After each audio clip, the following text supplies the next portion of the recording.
भारत की सबसे ताकतवर नौकरी IAS.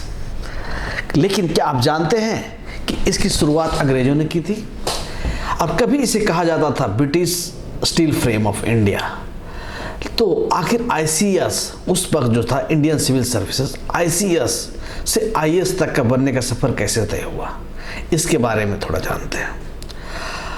On 15th March 1946, British Prime Minister Mr. Attlee declared that India would be given the right to frame their own constitution.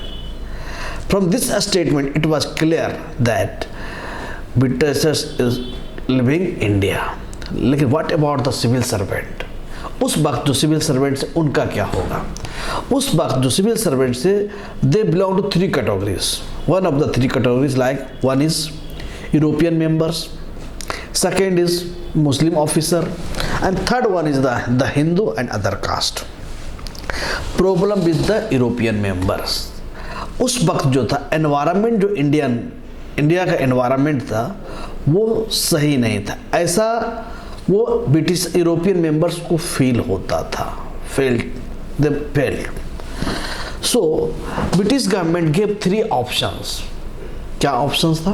One, कि those who want to live India will retire and get the proportionate pension, और वो अपने England चले जाएं। दूसरा option था, तो those who want to serve India they are free to serve, with the option कि अगर आप अपना ट्रांसफर चाहते हैं तो किसी दूसरे प्रोविंस में, anywhere in the other province you will get the transfer. Third one is the those who want to serve Pakistan government, they are free to serve, go to join Pakistan government। तो इसमें क्या हुआ कि most of the European members क्या किया उन्होंने, वो choose किया, opted to for the retirement। जो मुस्लिम ऑफिसर्स थे उन्होंने चूज किया कि हम पाकिस्तान गवर्नमेंट को सर्व करेंगे। तो वेरी फ्यू, नियर अबाउट आप कह सकते हैं 451 ऑफिसर्स टोटल जो होगा वो बच गए इंडिया में, including European members, Muslims and the Hindu.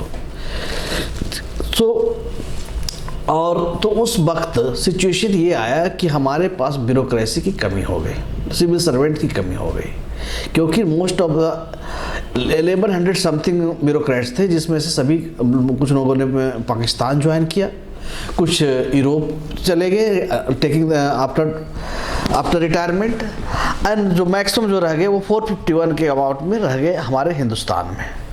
और तो situation was little bit worst, there was communal violence, Kashmir issue, ठीक है, प्रिंसली स्टेट का इशू था। इस वक्त सरदार वल्लभ भाई पटेल जैसे ने इस बात को जोड़ दिया और आईसीएस को आईएएस में कन्वर्ट करने के लिए एम्फेसाइज किया। ऑल दो कॉन्स्टिट्यूएंट असेंबली में इस बात का भी विरोध हुआ था कि जो ब्रिटिशर्स ऑफिसर्स थे, यूरोपियन ऑफिसर्स थे, दो जिन्होंने रिप्रेशन किया है, सप्रेशन किया है, उनको कोई अदर ऑप्शन ना दे करके सिर्फ इनको रिटायरमेंट का ऑप्शन दिया जाए। और ये जो आईसीएस से आईएएस है, इसका सफ़र में सरदार वल्लभ भाई पटेल का बहुत बड़ा रोल है। ठीक, तो nowadays we have three all India service. एक है आईएएस, जिसको इंडियन एडमिनिस्ट्रेटिव सर्विस कहते हैं। दूसरा है आईपीएस, जिसको इंडियन पुलिस सर्विस कहते हैं। Third one is IFS, it's not Indian foreign service but Indian forest service. ठीक है, तो ये तीन हैं। इनफैक्ट जो आईएफएस है, it was created in 1963 with the three services. One is Indian forest service, second is Indian health medical and health services, third one is Indian service for engineers. इसमें से 1966 में इंडियन फॉरेस्ट सर्विस जो existence में आया, बाकी दो service नहीं लिया गया। ठीक है, so currently we have three all India services. One is Indian police, Indian administrative service, second is Indian police service, third one is Indian forest service, ना कि इंडियन फॉरेन सर्विस। ध्यान रखने की बात है। ठीक है, ये है सिचुएशन। अब what is there any difference between the central service and the all India service? क्योंकि we I am using the word all India service, not central service. So we have all India service. तो what is all India service in actual sense? All India service में जो civil servant होते हैं, they are, this service is common for state as well as the centre. अब ऐसा होता है कि अगर आपको ध्यान हो तो डिस्ट्रिक्ट कलेक्टर जो होते हैं वो सर्व करते हैं स्टेट में, but in the name of deputation they are serving at the central level, at the centre also. So this service is common for the state as well as the centre, ठीक है।